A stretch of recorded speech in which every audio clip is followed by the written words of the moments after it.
I'm going to show you how to put your new XControl on your golf club. If you're not comfortable doing it, just take them to your pro shop, they'll line them up perfectly for you. So the first thing, obviously, you've got to get the old grip off.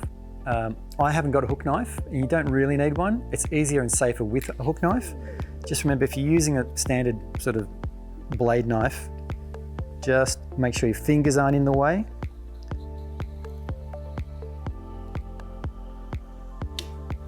And make sure your fingers aren't ever going to get hit if you slip.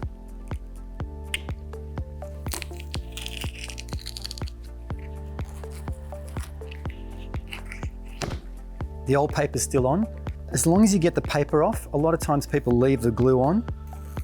You don't really want to leave the paper on because then it'll make the grip even thicker than what it should be. And if you really wanted to clean that up, that's okay to go now, but if you really wanted to clean that up, you could just use some white spirits and that will just dissolve the glue that's there. And as you can see now, you've got a perfectly clean shaft once that mineral spirits evaporates off.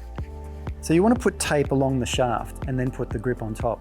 You don't want too much tape going too far down the shaft because then you'll end up with tape sticking out from under the grip and it looks really messy. So if we put that down, run down the tape, run down the shaft. And I'm going to cut about a ½ an inch or a centimetre more tape than I need. Before I take that second layer of this is double-sided tape, I'm going to wrap that around the shaft.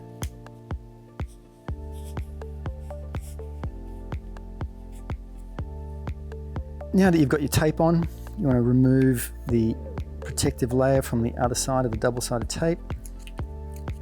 If you put it on cleanly, it'll be a piece of cake. There you go.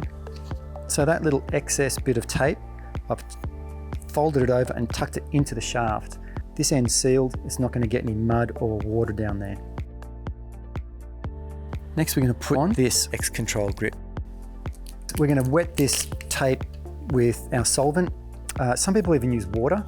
I'm going to use the white spirit solvent. There's no neat way to do this. The solvent pretty much drips everywhere. So I'm just going to use an old drip tray, put it underneath there.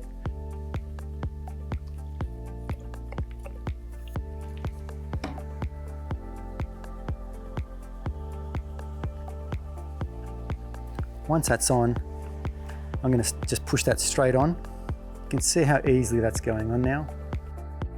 Now the one thing you want to do with an XControl grip is work out how you want to line it up. Now I know that I want my flat, I'm going to line up so that my club face is directly vertical, and then I'm just going to twist this so that the flat section of that grip is directly parallel to the club face. The way to check if your grip is lined up with your club face, which is the whole point of XControl grip, is to put it down. And if you press that flat, you can see when the grip's flat on the table, the club face is also flat, parallel to the table. So you've got two parallel surfaces there that line up perfectly. So what that means is that when I'm lining up my golf shot, I know that when this grip is in that position there, my club face is square every single time. So as long as I get my hands right and my wrists right, I don't have to worry about my club face awareness. I know exactly where that club is and where the face is.